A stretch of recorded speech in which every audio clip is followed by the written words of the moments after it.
How goes it? I'm Gamer Cody. Welcome to another reptile conservation documentary. Today, although we're not necessarily after any one certain species of snakes, we just want to ask you to come on and join us as we go see what we can find here in the lovely state of Texas. Come on!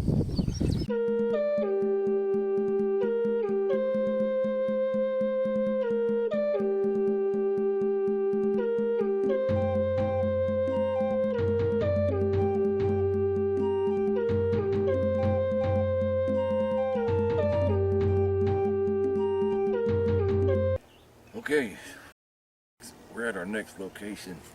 As you can see, it's beautiful. We were bound to find something in here, so come on, keep up with me. Let's see what we can find in this bush.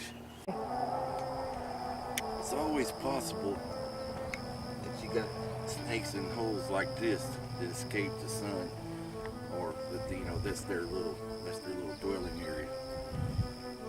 I'm not going to turn it over to see. The last thing we want to do is destroy these animals' habitat. So we're just going to keep looking. Have a look at this. This little guy is out in search for some vegetation to eat on.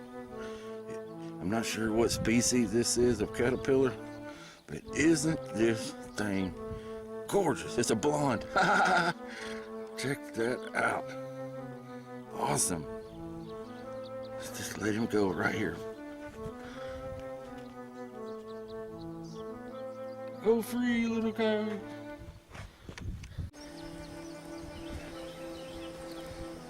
This is the very bane of my existence. People, we've got to take better care of our parks and recreational centers than this. There's no point in this. You know, this stuff looks bad. It's a danger to the wildlife, you know, and it just infuriates me from one end to the other. Why would you want to trash up this beautiful land?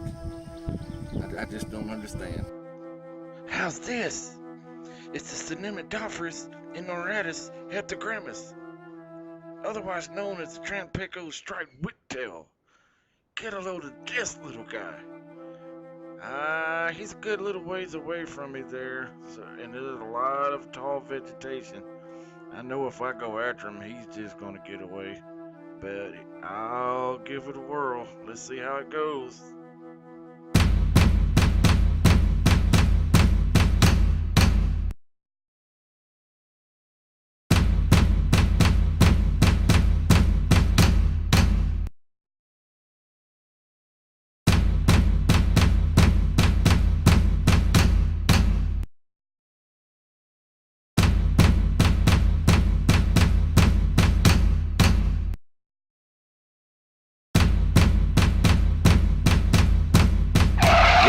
What I figured, these little guys are just way too fast.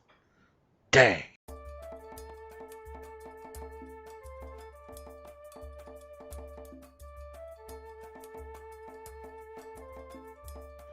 The crew and I had been looking for hours. We were turning over everything. Rocks, rotten trees.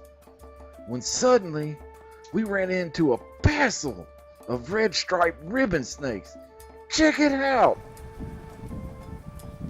He was just on his way down to this water source here, probably looking for some frogs. They come down on these rocks by these water sources, and they go in an ambush position and wait for these frogs. We've been seeing a lot of little small frogs in this area, so more than likely that's what this little guy's been doing. He's actually one of about 4 other ones we've seen down here already, but they've been so quick that they got away from us. Have a look at this guy. Is he cool or what? Isn't that awesome? Oh, yes.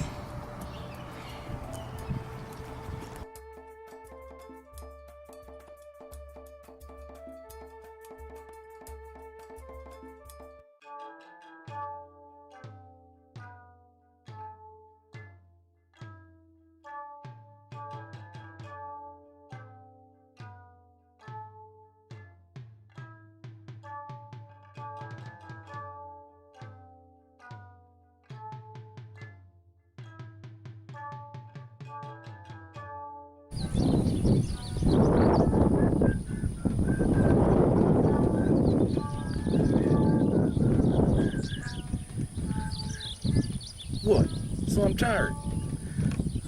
And here's red striped ribbon snake encounter number 5. Coming up looking for those frogs at this water source here. They come up, like I said, they come up and they wait by these water's edges, and little insect or little, of course this guy here would have to consume a frog probably at tadpole stage, but snakes can generally eat something 10 times the size of their head. Easy, easy, easy. You're all right. You're all right. You're okay. You're all right. Oh, you want to take a whack, huh? Contrary to popular belief,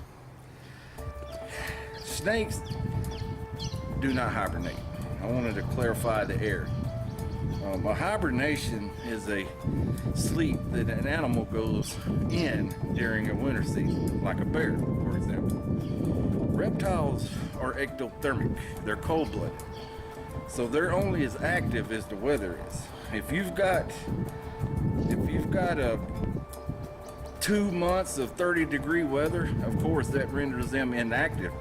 But now if that weather warms up, a few days, goes from 30 to 65 or 70, although they may not be entirely active, super active, they will come out from their habitat and bask in the sunlight.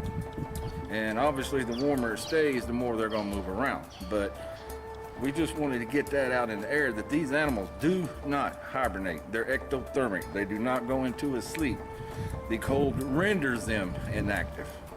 But if it's warm weather, it also, you could think of it like a solar panel on a house.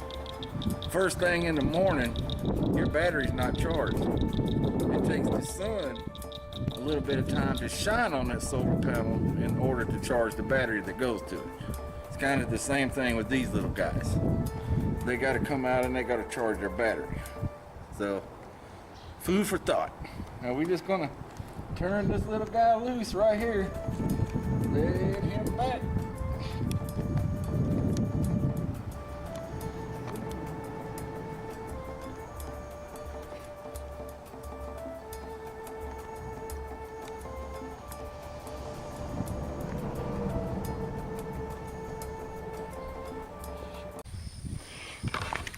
When you're out in the bush, you never know just what you're gonna find. Have a go at this. Somebody's been out here spooning. We discovered a snake that obviously it either came from this way, or came from this way, heading down here, right here. See right here, serpentine, you come through here in a serpentine locomotion heading down to the water. We must have just missed him. Dang! This used to be a soft-shelled turtle. And my guess is they caught it on the hook and killed it.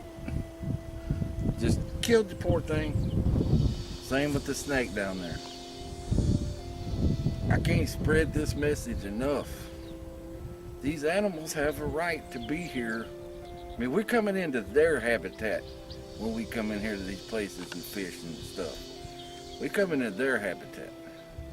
These animals have to put up with, they have to go through so much deforestation that just causes havoc on the wildlife population. You know, I call it the mushroom effect. When you come in and you clear cut just even 1 acre of land, you come in and you clear cut it, well, what don't die in the process of clear cutting that certain area, you force the rest of that population of wildlife into the next, and then things really get messed up. So just respect the animals, you know. if they're not bothering you, why would you bother them, right? You know, one man is not going to rid the world of snakes, but on the flip side, man in general can, and that's not cool. These guys are a valuable source to the ecological system, so let's conserve these things. They're what promotes a healthy environment. Well, that's going to do it for today. Hope you enjoyed what you saw. Be sure to subscribe. Hit that bell so you'll know when we post our next video. We plan on posting these about twice a month, and our adventures are just going to keep getting more and more exciting. Well, this is Cayman Cody.